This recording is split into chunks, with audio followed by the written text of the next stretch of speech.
June 1944. The beaches of Normandy shook with fire and steel. In a single day, the Allies launched the greatest amphibious invasion in history. Behind the thunder of artillery and the crash of waves, the world's fate was being decided. But for thousands of German soldiers captured during this massive campaign, the war was over. Shackled by defeat, they were now prisoners of war. Many of them expected the worst. For years, Nazi propaganda had painted the Americans as weak, corrupt, and cruel. Posters, speeches, and radio broadcasts told soldiers that if captured, they would be starved, beaten, or even executed. For men who had endured hunger on the battlefield and deprivation at home, this prospect was terrifying.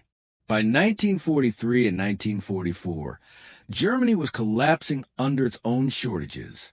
In cities like Berlin, Hamburg, and Cologne, ordinary civilians queued for hours for rationed bread. Butter, meat, and sugar had become luxuries. Even potatoes, once plentiful, grew scarce. Soldiers in the Wehrmacht carried rations that grew thinner with every passing year. Watery soup, a piece of stale bread, sometimes a slice of sausage. Hunger was constant, gnawing at their stomachs day and night. On the front lines, men scavenged what they could. Some boiled weeds for soup. Others killed stray animals. Many relied on looted food from occupied territories. But by 1944, even the supply had dried up. The German war machine was collapsing, and with it, the very ability to feed its soldiers. So when these men were captured by the Allies, they believed the nightmare had only just begun. Prisoners marched under guard to makeshift pens in France, then boarded ships bound for an unknown destination. The Atlantic stretched before them, and rumors spread through the ranks. Some whispered that they would be thrown into mines to work until death. Others muttered about starvation camps. The fear was palpable, but the first shock came at sea. On Allied ships transporting POWs across the Atlantic, German prisoners noticed something unusual: the food. Unlike the meager rations of their own army, meals served aboard were surprisingly generous. They were handed bread, soft, fresh, plentiful. They were given meat, potatoes, vegetables, and even fruit from tins. Coffee was poured into their cups, strong and hot. At first, suspicion clouded every bite. Some thought the food might be poisoned, or that it was a temporary trick to lull them into compliance. Yet the meals kept coming. Day after day, they ate more than they had in months. For the first time in years, their stomachs were full. The shock was not just in the quantity, but in the idea that even their captors' ships seemed to have endless supplies. When they finally reached America, another wave of astonishment swept over them. Instead of barbed wire pits or brutal labor camps, they found order, structure, and abundance. Across the United States, from Texas to Wisconsin, from Georgia to California, vast prisoner of war camps had been prepared to house them. These camps were regulated under the Geneva Convention, which required prisoners to be treated humanely, and humane they were. German POWs entering the camps could hardly believe their eyes. There were barracks with bunks, clean kitchens, medical facilities, and orderly guards. But most shocking of all was the food. 3 meals a day, hot and plentiful. Plates loaded with bread, potatoes, meat, vegetables, and sometimes even dessert. To men who had eaten little more than crusts and thin soup, this was beyond belief. Then came the luxuries: ice cream, chocolate, Coca-Cola. For many German soldiers, these were not just rare treats. They were mythical. Some had never tasted them before. When they licked a spoonful of ice cream or sipped from a cold bottle of Coca-Cola, it felt unreal. They were prisoners. Yet here they were, tasting things that their own generals and even civilians back home could not dream of enjoying. One prisoner later wrote in his diary that the first time he tasted Coca-Cola, he thought it must be medicine, because nothing so sweet and fizzy could exist. Another recalled staring at tubs of ice cream in disbelief. convinced it was a mistake that would be corrected once the guards realized prisoners had been given it. But the mistake kept repeating week after week. Even the basics were overwhelming. Canned fruit, butter, eggs, milk, vegetables, all appeared on their trays with regularity. Some prisoners confessed they wept quietly while eating, not because the food was bad, but because it reminded them of what their families back home were denied. Children in Germany went hungry, while their fathers in American captivity ate better than they ever had in uniform. Beyond the dining halls, German prisoners began to notice something else: the sheer scale of American supply. Endless trucks arrived at the camps, unloading crates and barrels of food.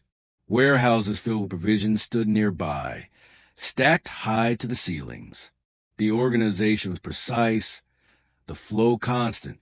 To soldiers from a nation where supply trains were bombed, roads were cratered, and resources dwindled, this was like witnessing a miracle of modern war. Whispers spread among the prisoners. If America could feed its enemies like this, what did it feed its own soldiers? If warehouses could overflow with food for camps, what did American cities look like? Could Germany ever hope to match such wealth? Slowly, the realization took hold. They could not. Some resisted the thought, clinging to pride, but others admitted openly that the war was lost, not only on the battlefield, but in the kitchens, factories, and warehouses of America. For now, though, they ate. They filled their stomachs with foods they had forgotten existed. They chewed bread that was soft and warm.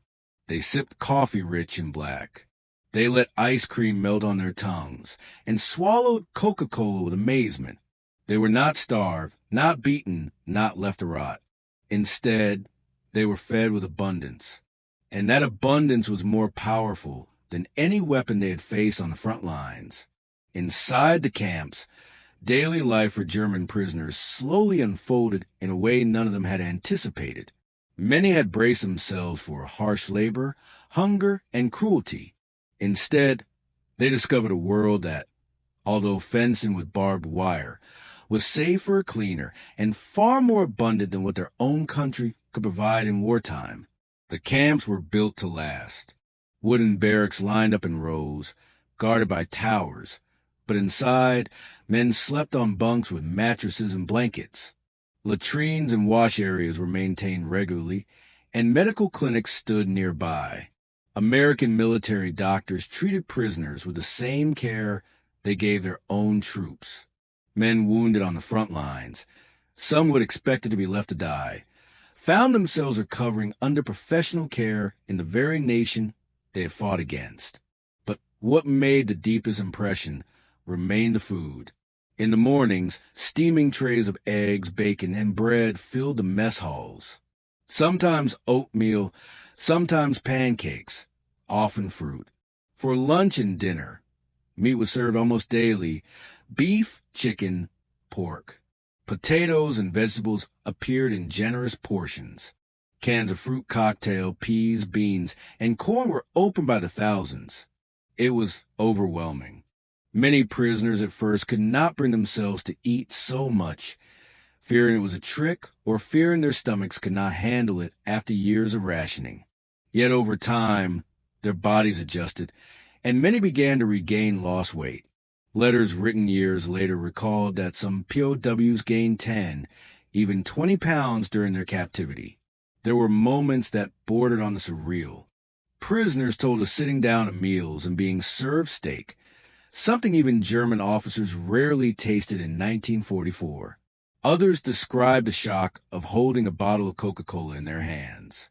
One man remembered turning the bottle over and over, studying its design, marveling that such a thing could be mass-produced and given even to prisoners. Then there was ice cream. To American soldiers, it was ordinary, a simple treat. To many German soldiers, it was almost magical. Some had never tasted it in their lives. They remembered the cold sweetness on their tongues, the way it melted, the richness of flavors they did not know existed. In diaries and interviews decades later, POWs spoke of that first taste of ice cream as if it had been burned into their memory. It wasn't just a food, it was a sheer abundance. The Americans did not ration these things to prisoners. Trucks arrived every week. Warehouses stood overflowing. Supplies seemed infinite. German soldiers who had spent months fighting over scraps of bread now sat in camps where food was served as if it could never run out. This abundance was more than comfort. It was revelation. For years, Nazi propaganda had told them America was weak, corrupt, and crumbling. Yet here they were, inside its borders, and everything they saw contradicted that image. Even as the war raged in Europe, the United States seemed untouched. Its farms produced endlessly. Its factories supplied both its armies and its prisoners, and its people lived lives of comfort unimaginable to Germans. The shock was compounded when POWs were sent to work outside the camps. Under the Geneva Convention, prisoners could be used as laborers so long as they were not placed in dangerous industries. Across America, thousands of German POWs worked on farms and sawmills or in canneries. On the farms, they saw firsthand the abundance of American agriculture. Fields stretched farther than the eye could see, full of wheat, corn, cotton, or vegetables. Tractors plowed with ease. Silos stood filled to bursting. The sheer scale was staggering. One prisoner later recalled that when he saw an American wheat harvest, he realized Germany could never compete. Another said he wept, knowing his family back home was living on turnip soup, while he harvested bushels of corn he would never eat. Even more shocking was the generosity of ordinary Americans. Many farmers treated the POWs kindly, sharing meals with them in their homes. At dinner tables in Texas, Georgia, Iowa, and Minnesota, young German men sat and ate fried chicken, mashed potatoes, apple pie, and drank milk until they were full. Some were allowed to listen to radios, hear American music, and even talk with farm families. For many, it was their first true glimpse of American life, and it shook them deeply. They had been raised to believe Americans were greedy and immoral. Instead, they saw families living in warm homes, with more food than they could eat, offering kindness even to the enemy. One former prisoner described a moment an American farmer's wife placed a second helping of pie on his plate. He said he nearly cried, because in that instant he realized that the image he had of America was a lie. It was not weakness. It was strength. Strength so great it could afford generosity even to those who had fought against it. Inside the camps, the food and treatment continued to amaze. Prisoners organized clubs, put on plays, and even published small camp newspapers. They studied English, learned trades, and prepared for a life after the war. Many spoke later of how the United States had shown them not just abundance, but humanity. Of course, not every experience was easy. Some prisoners longed desperately for home, and guilt weighed heavily on them as they ate meals their families could not share. Others resented their captors, refusing to acknowledge kindness. Yet even those who clung to bitterness could not deny what they saw. America was a land of plenty, and Germany was not. By 1945, when Germany finally surrendered, over 370,000 German prisoners had been held in the United States. Most were eventually repatriated, sent back across the Atlantic to a homeland in ruins. Cities were destroyed, industries shattered, and hunger still gripped the population. For many returning soldiers, the contrast was unbearable. They had eaten steak and ice cream in America.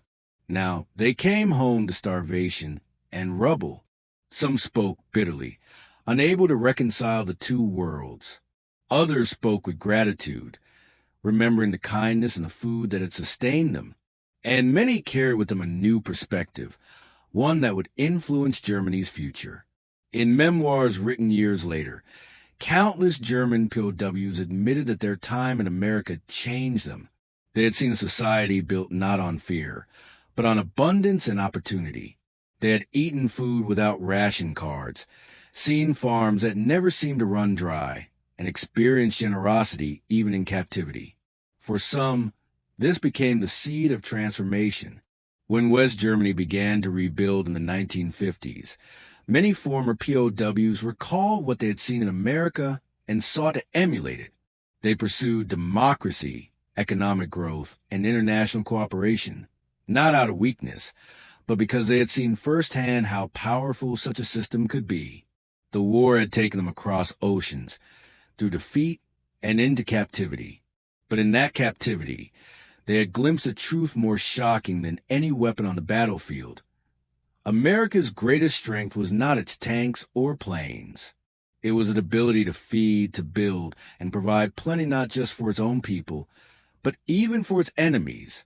In the end, for countless German POWs, the memory of war was not only a battle and defeat, but the day they sat in a mess hall in America, tasted food they had never imagined, and realized their world would never be the same.